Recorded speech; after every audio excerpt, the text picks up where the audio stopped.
25 minutes before 11 o'clock. Joe Reichel is in the studio from Damage Control Services. He's going to give you some advice. Maybe you're trying to do a do-it-yourself project and you need to know how to do it or what tool to use. He can help you with that or tell you how to fix the things that are maybe beyond your scope of expertise. Good morning, Joe. How you doing? Doing really good. The phone number to call Joe right now is 622-9622, 622-WOCA. The other night, I heard a limb fall. I knew it was a limb because I heard it before. And so I was like, oh my gosh, I hope it didn't hit somebody's house. It did not. Good. And when I saw it in the street, it was about the size of a minivan, I guess, about the clump of tree. Oh, wow. And even though that's a big chunk of something. Yeah. Well, I don't mean big, I don't big mean the chunk wood of was. tree. I mean the leaves and all the branches, like okay, the big picture. Okay. So I thought that doesn't seem too big to me. But still, probably big enough to do damage if it had fallen on a house. If you dropped that on a house, it would. That would have put a hole in it, maybe? Oh, yeah. Wow. See, that's scary. Yeah, it is. Speaking of scary, Friday we went out to a really big house that got on fire. Oh, that is and scary. So we've been working with them. That's been the biggest project we're on right now. But yeah, that fire is one of those, in dealing with the homeowners, I'm out there talking to them, and it is a very emotional, taxing oh my gosh, situation. Yes. And they don't really grasp the full idea of there's just so much emotion involved. They don't understand the whole picture right now. And I don't know if this is not a good question, but were there any woulda, coulda, shouldas? Like, in other words, after the fact, too bad we didn't. Any of those with this particular story? Well, with this one, it was kind of something happened. Power went out. Then it flickered and came back on. They went down. Someone went downstairs, saw smoke. They called 911. Everybody got out of the house. Fire department was there within 15 minutes, checked everything over. Power was shut off to the house, and everything was okay. They moved into the dad, the owner of the home. They moved him into the barn. They have an apartment in the barn, and so he's a handicapped individual and legally blind. So he's safe in the barn. One of the help was down near the barn or near the home later on, and all of a sudden they saw smoke coming from the house again. So something happened. It caught fire again, and wow, yeah, that was when. So they could have found it the first time. Well, it seems to be an electrical fire of some sort that happened, and that's where if you're using a lot of electricity in your home. It is always a good idea to go check the panel box, and just quickly touch that panel box, the breakers, not the door, but open the door up, right, and quickly touch those. Don't hold your hand there, because if they are hot, it could burn you. So just quickly touch that. Feel if it's unusually hot. Yeah. If it's hot, let's just say hot. Call an electrician out there and have them investigate that to see if you need more breakers or what needs done. This house that we're looking at out there had a typical 200 amp service, and it needed to have more than that. So that's kind of one of those situations where they. If they would have checked the panel box, they probably, the breaker box, they probably would have been able to find this sooner. Oh, wow, yeah. I mean, I don't know for sure. I know. But, it's so, these are the things that, I was telling somebody about this fire, and they said that, that is one of the things as their home gets older, that scares them. Because you really, electrical fire, it happens in the wall or whatever, and, next thing you know, you got a fire and you don't even know it. So it is a scary situation. Well, in telling that story, is a way for the rest of us who hear it to perhaps take that coulda, woulda, shoulda and do it. Hey, how you doing? Yes, your fans come in all ages, don't they? All ages, yep. And that's the thing. I mean, there's a lot of things. Just for example, talking with a homeowner, and even recently didn't even know where the water shut off to the home was. So you never know, if a pipe, something starts leaking. Yeah. How do you know where the the water is to shut it off? So that's kind of one of those things. Look right now. Make sure you know where it is. Yeah, know where it is. And everybody in the house, especially the adults. Know where the breaker box is so that you can turn all the flip the main breaker and turn it off. Right. So breakers are okay with using them almost as switches. Like if you didn't want, let's say, your water heater to be on. You can turn it off that way. Just turn it off and then turn it on when you get home. And there's nothing wrong with using it as a switch. I don't think it's meant to be used that way regularly, but yeah. I mean, you can, if you're going to be gone for a long time, you could turn it off and that way it. See, I've thought about doing that. Yes. Just turning off the water heater and then turning it back on when I get home. Mm-hmm. Yeah, if you're going to be gone for an extended period of time, there's nothing wrong with that. I mean, a day. I don't know. Till tomorrow. I don't know about that. If you could do it every day like that. But there is, there is the shut-offs that you can get, have them installed. Electrician can install them to where it kind of, it's a timer. So you can set it to only come on certain times of the day. And those are good to have. In commercial buildings, like right here, we have these sprinklers. Do people have them in their homes? There is not typically. There are homes with them in it, and typically those are the homes that are attached to commercial areas will have a sprinkler system, and they're talking about having that be part of a code, that you would have to have a home with a sprinkler system. Yeah, so makes sense. It would. Yeah, it would.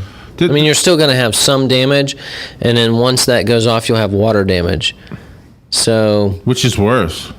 Well, in your experience, you've seen damage. They can all be cleaned up. I mean, yeah, but here's the thing. That smoke, this fire that we were at, the smoke got into every bit of that house. That house is. I think it's. This is a big house. I think it's 8,500 square feet under roof. So it's a rather large home. Yeah. Fire in the kitchen area, one end of the house, and smoke damage, smoke, soot, and odor everywhere. You know what worries me? Those self-cleaning ovens. Mm-hmm. That worries me. They get so hot. Mm-hmm. Have you ever heard of something going wrong with those things? I have not. No? I have not. Doesn't mean they can't. I mean, there's a lot of cooking fires. I mean, a lot of times. Well, that's so. Yeah. I mean. Yeah. Butter will start on fire. It will. I've had it happen to me. I made that mistake. I think I may have told you that. I had a skillet that was a little too much margarine in it. Really? Caught on fire. I put water on. Made it worse. Yeah. You don't want to put water on a cooking fire. Typically, it was definitely not a. It was scary. Mm-hmm. Actually, it was some time ago. But yeah, anytime you have grease on fire, you don't want to add water to it. But that's where you want to have a towel. Use a towel or something, baking soda. Right. Those type of things for that. Do you barbecue at all? I enjoy eating barbecue. So I have this little thing with the charcoal. You put the charcoal in one of those things, and I'm always nervous about it because I'm always afraid. Okay, I've got these hot charcoals. One of them could, cause a fire. I mean, there's plants all over my yard. So. Right. Well, and that's where, those things I've seen where, a day or two later, people have put those, had let it cool down, that charcoal, and then they go to dump it and it catches an area on fire. So, wow. Yeah, be very careful with those. I mean, it doesn't even hurt to even hose it down. wet it down. Always. I always do Yeah. that. Yeah.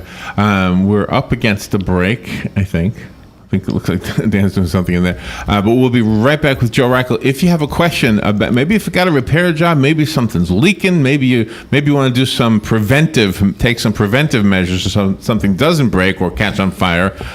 Joe can help you out with those recommendations. The number to call right now is 622-9622-622-WOCA. In the next section, Joe will tell you the phone number to Damage Control Services. We'll be right back. The weather is brought to you by myfwc.com. Safe boating is no accident. Sunshine mixing with clouds today. Watch out for a shower and thunderstorm or two into the early nighttime hours. The high today 81 to 90. And overnight tonight, partly cloudy skies, low 69 to 73. For tomorrow, mostly cloudy with a couple of showers and heavy thunderstorms around, high 84 to 88. For Thursday, clouds, some sunshine with a thunderstorm in spots in the afternoon, the high 87 to 91.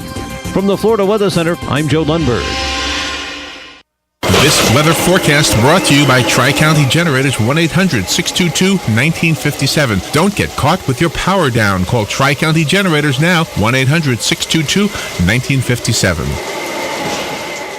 Who would you feed if you had 50 chicken sandwiches from Chick-fil-A? WOCA and Chick-fil-A in the Paddock Mall have teamed up to reward one organization with 50 chicken sandwiches as a way of saying thanks for the great work that organization is doing in our community. And we need your help. See, there are so many great people doing great things that we need nominations. You can nominate your own organization or any organization you choose. Simply send an email to WOCA@WOCA.com. And in 350 words or less, tell us why the organization you are nominating should receive 50 free chicken sandwiches from WOCA and Chick-fil-A at the Paddock Mall. We'll review your nominations and then select one deserving organization each month. We'll announce the winner and even read the winning entry on the air. Make sure to include the contact name and phone number of the organization that you are nominating. And thanks from your friends at WOCA and Chick-fil-A in the Paddock Mall.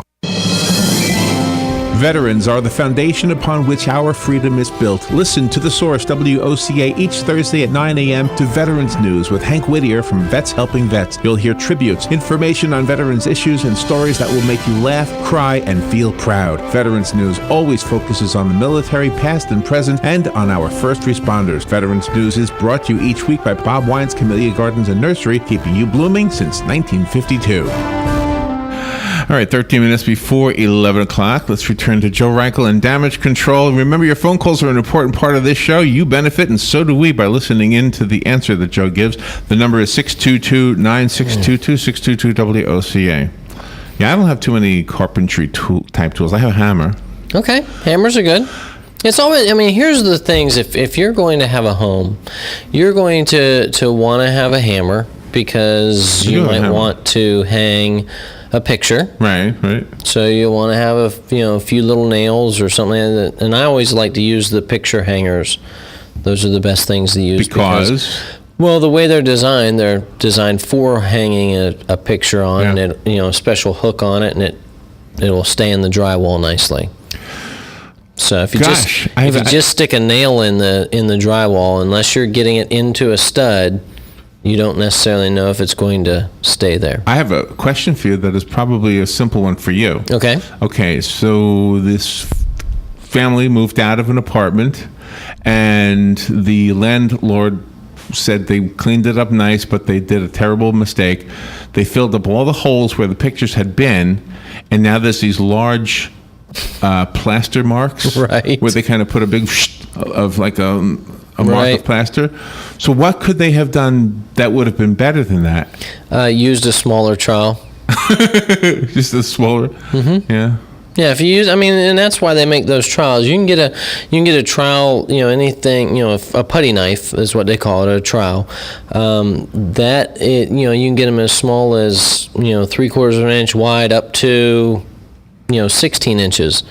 So, and maybe even bigger than that. But if they would have used a little bit on the end of a smaller knife, a trowel, they call it a knife, they could have just filled that hole in and you would have never known it.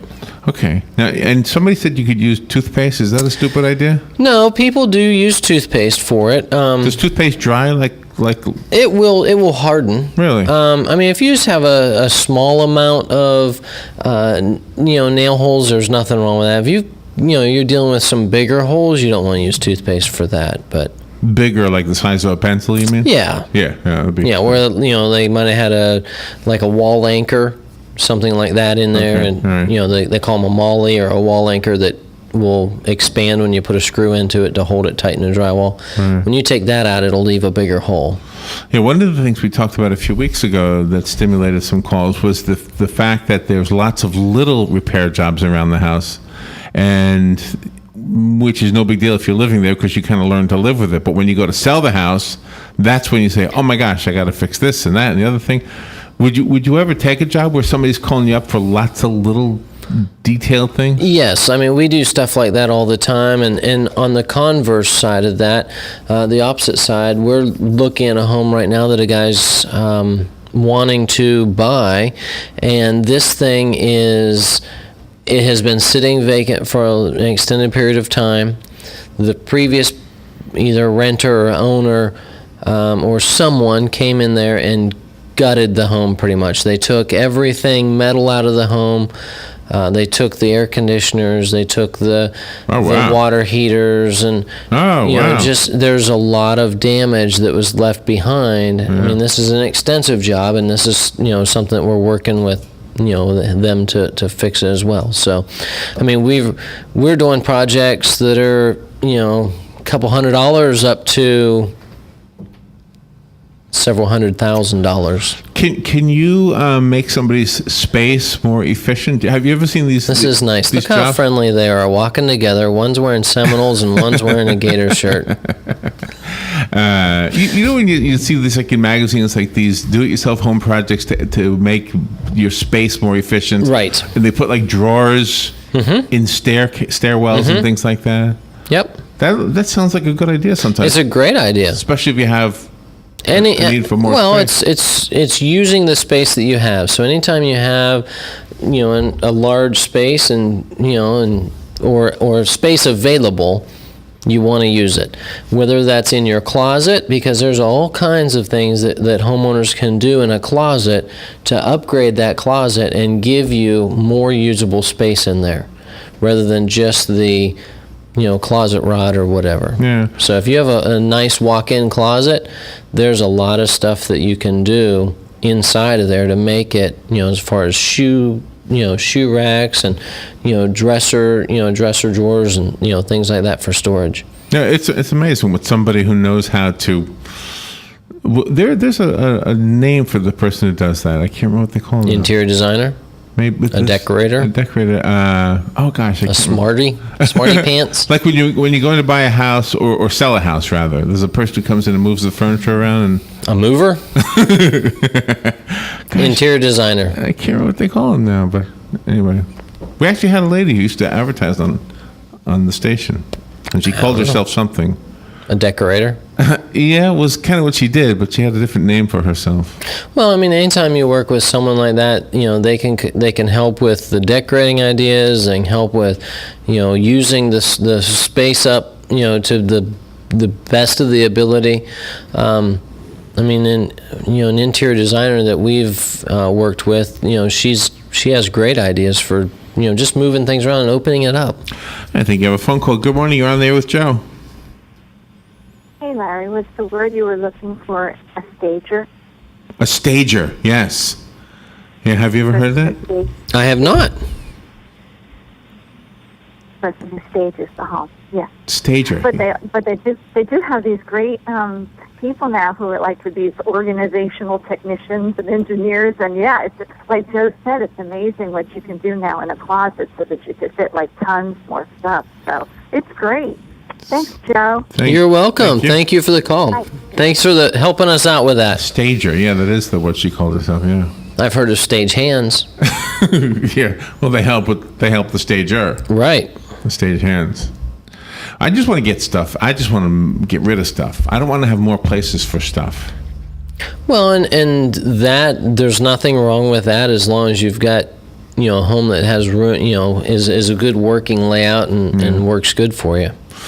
Do you know there was a show, something on Joan Rivers after she died? Her house was filled with stuff. The guy who worked with her said she had more stuff than the Queen of England. Just had a lot of stuff. I just don't want a lot of stuff. No, I don't want a lot of stuff. What do you do with a lot of stuff? You just look at it. You store it. You look at your stuff. It's a George Carlin bit, I think, if you remember George Carlin. I don't. Make you feel old. I don't know what you're talking about. The phone number right now is 622-9622. If you have a project you're working on, or you want a little bit of advice on what to do about a project that needs to be fixed up. Do you advise people walk on their roofs, or do you like? Here's the thing: you should always inspect your home. Always look your home over. Walk around, check the siding, check the doors. Things like that. Another thing: make sure that bugs like wasps and hornets, yellow jackets, those things aren't making a nest up under your eaves or under your overhangs, your doors around those areas. Yeah. Anyway, the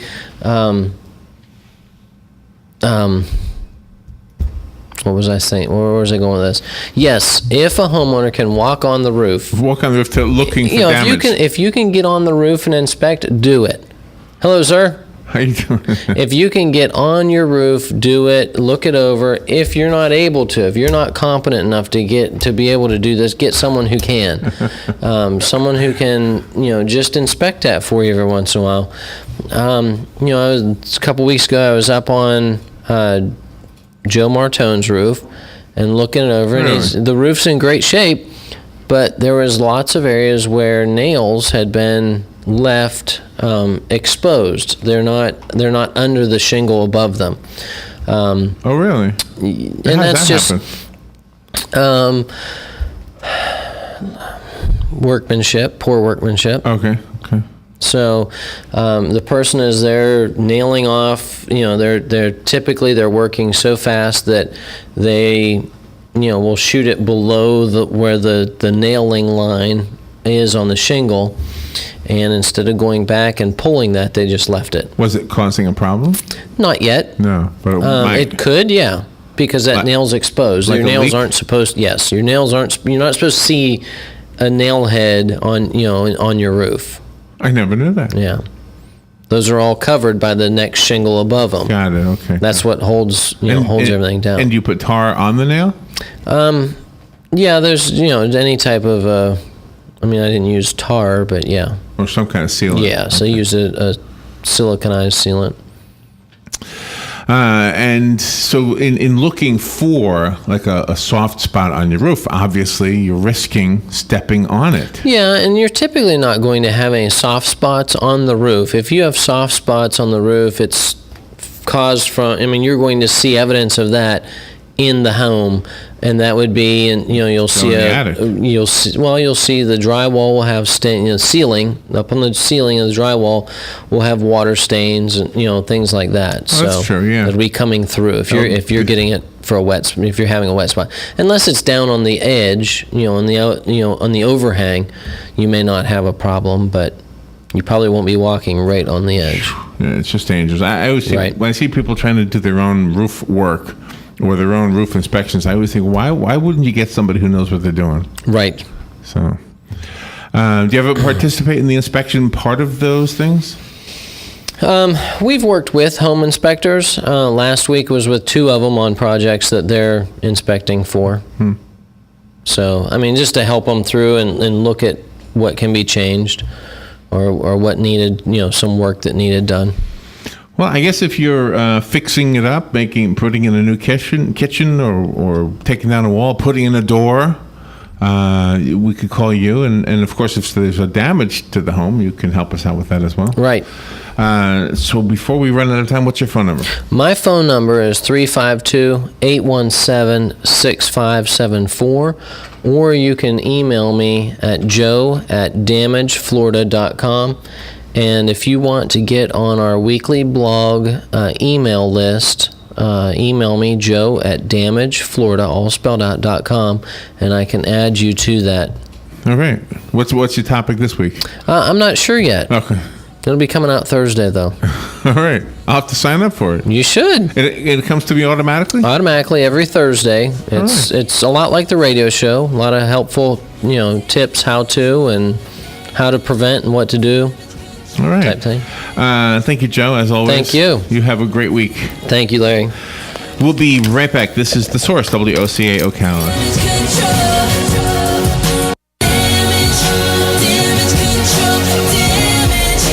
Broadcasting from the Paddock Mall Studios, this is WOCA, Ocala, Gainesville, The Villages, 1370 AM, 96.3 FM, The Source. Fox News Radio, I'm Lillian Wu. The Defense Secretary defending President Obama's strategy to fight Islamic extremists. The Defense Department's civilian and military leaders are in complete agreement that the United States and our allies and partners must take action against ISIL, and that the president's strategy is the right approach. Chuck Hagel before the Senate Armed Services Committee, saying the fight won't be an easy or brief one. In Afghanistan, one of the worst attacks on foreign troops in the capital in months, a suicide car bombing killing 2 U.S. troops and a Polish one. In California, wildfires sending thousands from their homes. In the small northern California town of Weed, a church burned to the ground and 100 homes were damaged or destroyed. This woman's home was threatened by the King Fire, but she had enough time to grab a few things. Pictures and some clothes and things like that, personal items. That fire is only 5% contained. Fox Radio's Tanya J. Powers, Fox News. We report, you decide.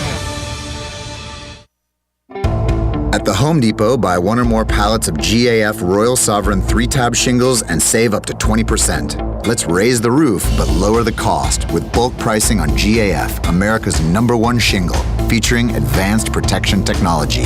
This is worth shouting from the rooftops. Let's do this. Up to 20% off one or more pallets of select GAF shingles. More saving, more doing. That's the power of the Home Depot. Valid through September 17th, U.S. only. See store for details. Table for one? Right. There's like a 12 of you, miss? Oh, that's just my back office. They're always with me. Okay. With Sage, you're securely connected to your back office no matter where you are, so you can make the sale, send the invoice, and see how it all adds up from anywhere. They're not going to get out of hand, are they? Now the power to make confident business decisions follows you everywhere. Use Sage to make your back office as mobile as you are at workfromhere.ca. That's workfromhere.ca. It's time for Farm and Ranch headlines on the Southeast AgNet. I'm Tyron Spearman reporting. More details have been released on the crop prediction for this past week. Corn production, they said, would be up 3% from August and up 3% from last year. But the big surprise is the average yield per acre, 171.7 bushels per acre. That's up 4.3 bushels from August and up 12.9 bushels per acre from last year. This would be the highest average yield and the highest production on record in the United States. The area corn harvest was 83.8 million acres, and that is down 4% from last year. More details on soybeans. They showed that they will average 46.6 bushels per acre. That is a record high for soybeans, and that is up 3.3 bushels per acre from last year. The acreage on soybeans is also up 11% from last year to 84.1 million acres, and the yield will be about 3.91